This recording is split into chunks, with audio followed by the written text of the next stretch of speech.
The Joint Admission and Matriculation Board, JAMB, revealed that it recorded a poor outing in the 2025 Unified Tertiary Matriculation Examination, where over 1.5 million candidates scored below 200. In a breakdown of the results, JAMB disclosed that a total of 1.9 million candidates sat for the exams. 78.5% of this total number scored below 200, 17.11% between 200 and 249, 3.7% between 300 and 319, while 0.24% scored 320 and above. Beyond the scores, JAMB highlighted the operational challenges encountered during the exam, some of which are exam malpractice and absenteeism. I still have with me Stephen Oneya and Adini Ojikutu right here. Doctor, it is obvious that we have a big problem on our hands right here. Over 1.5 million UTME candidates scored below 200. Now, this is an absolute cause for alarm, as a matter of fact. Are the structures of our prestigious educational institutions finally grounding to a halt? No. My answer is no. Okay. Number one, as Nigerians, we should all appreciate the chairman of JAMB, Professor Loyede, for being a revolutionarist and for helping us to bring back the glory of our unified examination, which is the UTME. You know why? We should all remember where we're coming from, that the exam has become a challenge to us because of the level of malpractices. But when the prof came in with his board members, all of them, they have done so well to even take us to this part. Is there a room for improvement? Yes, 100% they need to improve. But what they have done as a nation, we should all, appreciate them.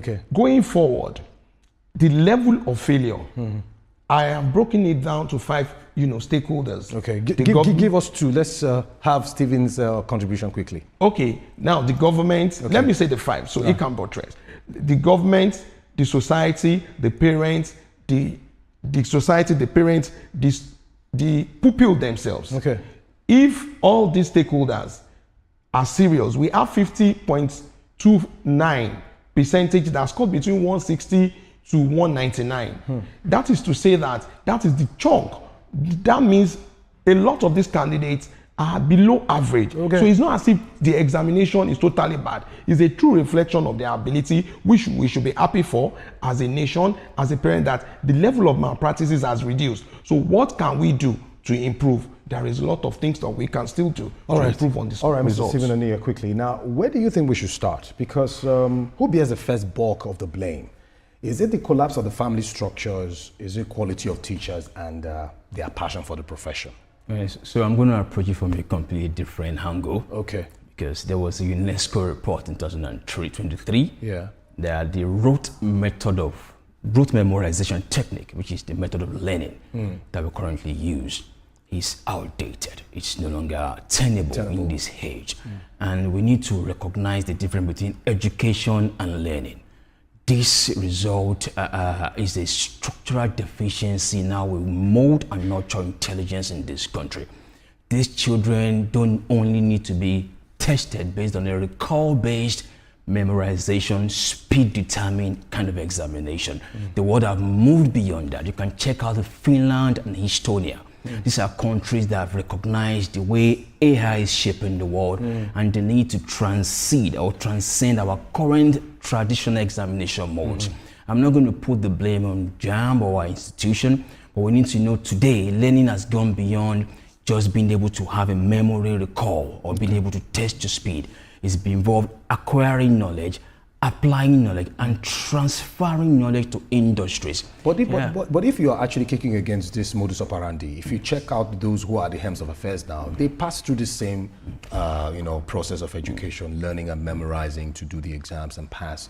I mean, is it so difficult to recall a past question that reflects back again to refresh your memory to do what you have to do? Because if you look at it very well, even the young people, with the way they go on social media these days, they don't seem to have that passion to want to study. You see, a young guy wants to drive a Benz at 17, 18. He's craving for the good life at that tender age. He doesn't even think education matters. Do you think all of these factors also contribute? I'm not going to agree because you're making a case for them now. You're not even thinking, what if these ones, do they even understand what it is to be at the top? You have to learn. You have to go to the rudiments. So I won't want us to go into the public sentiment or analysis of the mindset of the children, but I have a view. Okay. You see, you said that those are the helm of affairs. Yeah. You can ask yourself that these guys are the helms of affairs. The kind of job availability we have today, what are the kind of jobs in their time? We have job description and job roles that did not exist in their time. We have roles we need to fill. See, the future of job is shifting. The perception of productivity is shifting. I can assure you in the next 5 years, there will be job description that even those setting those questions don't understand. You have jobs like content engineering. We don't have, so I can keep going on the kind of job that will be available.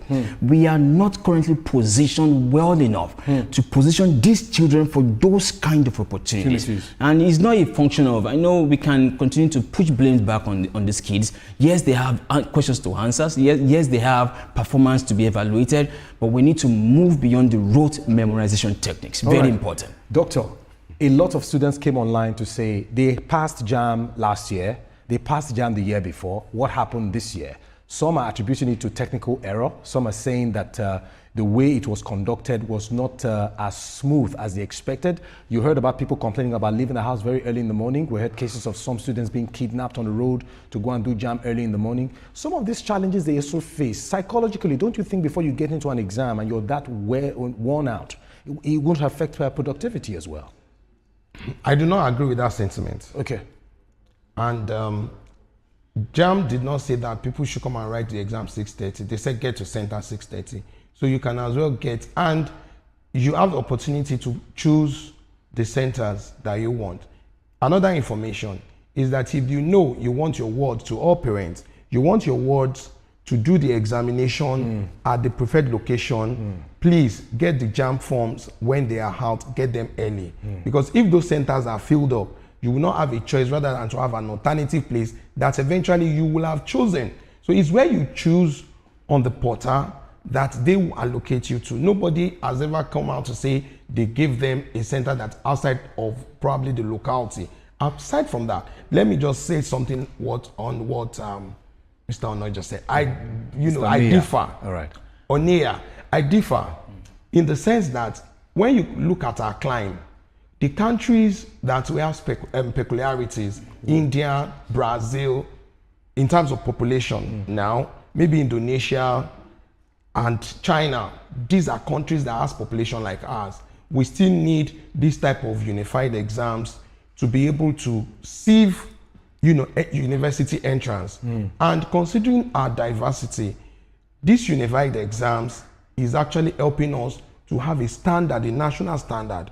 So to me, I feel that the JAMB joint admission and matriculation examination should still be encouraged and improved upon. When we talk about infrastructure, because of the internet penetration and glitches and all that, JAMB should look at their yesteryear's record. Those centers that has been having complaints, they should try as much as possible to draw them. And I have another solution. Institutions, religion institutions, colleges, polytechnics, universities that has the structure already and the facility should increase their JAMB, spaces. Okay. So if they have 1,000, computers, they can increase it to 2,000, 3,000 to help people within the communities, that we have, institutions already. Help them write exams. No, so help them so they can participate. They can participate, and it can help JAMB to have a better, coordination. Okay. So with this, I feel that we should move as a nation. We should continue to encourage JAMB. And Nigerian students are not totally bad. Okay. That is why when they go for masters, when they go to universities, anywhere in the world, they perform. The cognitive knowledge, read and pour out, is a method that we got from the British, and I tell you, is working very well for us. No university in the world that Nigerian, students that has Nigerian educational background has not performed. All right. So it has an advantage. Stephen Onia, well, we're not saying that your opinion is totally shut down. He just differed on it to say, look, whether we like it or not, we can't run away from that trajectory just yet. You are saying we have not gotten there yet, which I quite understand. But finally, before we go, how do you think the government can start mending the walls? Where should this revolution to revamp the educational sector start start from right now to get our students back on track? It starts by Quickly. motivating the institutions. Okay. We need to go to the base, motivate the institutions.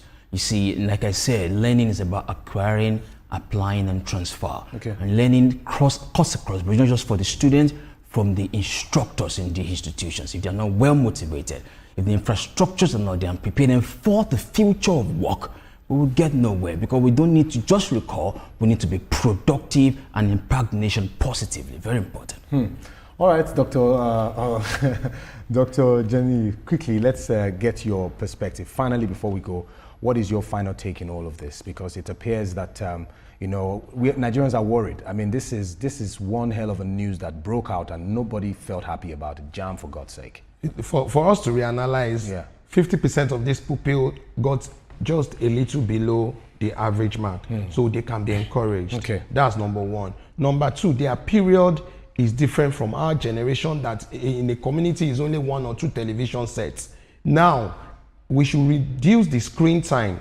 Every parent listening, watching this program should understand that the screen time, both on the television for pupils and the mobile phones. So when people say tablet, another information is that all parents, we should realize that the ministry is saying that WAEC, NECO, and maybe GCE are going to be, it's not going to be PBT, that's paper-based test. It's going to be computer-based test going forward from 2026.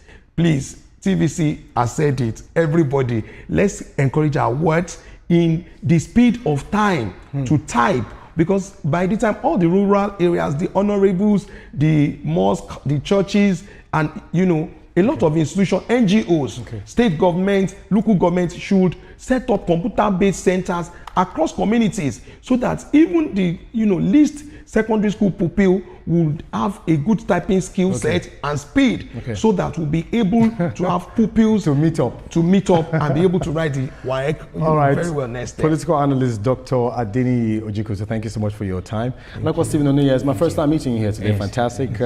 Like a composer as well. Thank you so much for coming on the show. All right. And that's our show for today. Remember, you can follow the conversation on our social media platforms at TVC News NG or on our website at tvcnews.tv. I am Mark Otabo. Until next week, goodbye.